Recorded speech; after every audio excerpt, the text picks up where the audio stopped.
जैसा करोगे वैसा पाओगे। बहुत समय पहले की बात है। शहर से दूर गांव में एक दुकान थी जो अपने ही गांव के एक व्यक्ति से प्रतिदिन 1 किलो मक्खन पिलाती थी। वो खरीदार कई सालों से उस व्यक्ति से मक्खन की खरीदारी कर रहा था। एक दिन उस दुकानदार ने सोचा कि मैं रोज इस व्यक्ति से मक्खन खरीद रहा हूँ, लेकिन मैंने बहुत समय से इसके मक्खन का वजन तोलकर नहीं देखा। कल चेक करके देख लेंगे, ये मक्खन मुझे 1 किलो से कम तो नहीं देता। अगले दिन जब वो व्यक्ति मक्खन दे गया तो उस दुकान ने मक्खन का वजन किया और देखा कि मक्खन सिर्फ 900 ग्राम है। उस दुकानदार को काफी गुस्सा आया। वो व्यक्ति श्रम में गांव की पंचायत के पास गया और उसने उस व्यक्ति की शिकायत कर दी। गांव की पंचायत समिति और उस व्यक्ति को बताया गया कि तुम पर इस दुकानदार ने धोखा देने का आरोप लगाया है। तुम इस दुकान को देने वाले मक्खन के वजन में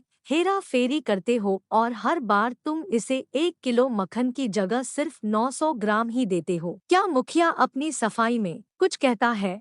वो व्यक्ति बोला, सरपंच जी, मैं तो एक गरीब आदमी हूँ। मेरे पास वजन तोलने के लिए सही कांच नहीं है। मैं रोज इस दुकान से अपने लिए 1 किलो गेहूं खरीदता हूं और अगले दिन उसी गेहूं को तराजू के एक तरफ रखकर इस खरीदारी के लिए मक्खन तोलता हूं। अब आप जो भी पूछते हैं इस दुकानदार से पूछते हैं। पंचायत में बैठे सभी लोगों को पूरी सच्चाई समझ में आ गई है और उन्होंने उस दुकानदार को गांव से बाहर करवा दिया। प्रेरणादायक सीख जो हमें इस प्रेरक कहानी से मिलती है, ये छोटी सी कहानी हमें ये बात सिखाती है कि जैसे कर्म हम करेंगे उसका परिणाम भी हमें वैसा ही मिलेगा। हमारी चालाकी ही हमारा नुकसान करती है। हम जो भी अन्य लोगों को या दूसरों के साथ व्यवहार करते हैं वो कभी ना कभी लौटकर हमारे पास ही आते हैं। किसी के लिए अच्छा करोगे तो आपके साथ भी अच्छा ही होगा। उसी तरह किसी का बुरा सोचोगे और बुरा करोगे तो आपके साथ भी बुरा ही होगा। जैसे दुकानदारों को अपनी चालाकी से नुकसान उठाना पड़ा, उसी तरह हम भी अपने कर्मों की वजह से कभी ना कभी नुकसान जीतना ही जिम्मेदार है। दूसरों से बुरा करके हम 1, 2 या 10 बार बच सकते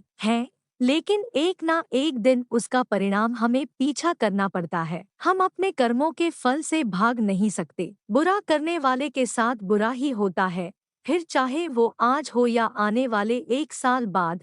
उसी तरह दूसरों का अच्छा करने वाले के साथ भी अच्छा ही होता है। कई बार ये हमें लगता है कि दूसरों के साथ गलत करके हम बच जाएंगे, लेकिन ऊपर वाला हर किसी के कर्मों को देखता है और उनका होश भी जरूरी होता है, पर वो होश बराबरी भी करता है। इसलिए कभी भी कोई गलत काम ना करें और ना ही कभी ये सोचने की उल्टा सीधा काम करके हम बच जाएंगे। जीवन को बेहतर तरीके से जिएं, ईमानदारी से, ज्यादा कमाई या फिर सिर्फ अपना ही फायदा देखने के चक्कर में किसी के साथ गलत कभी ना करें। जो कैसा होगा हमेशा याद रखें, कर्म ही हमारी पहचान है।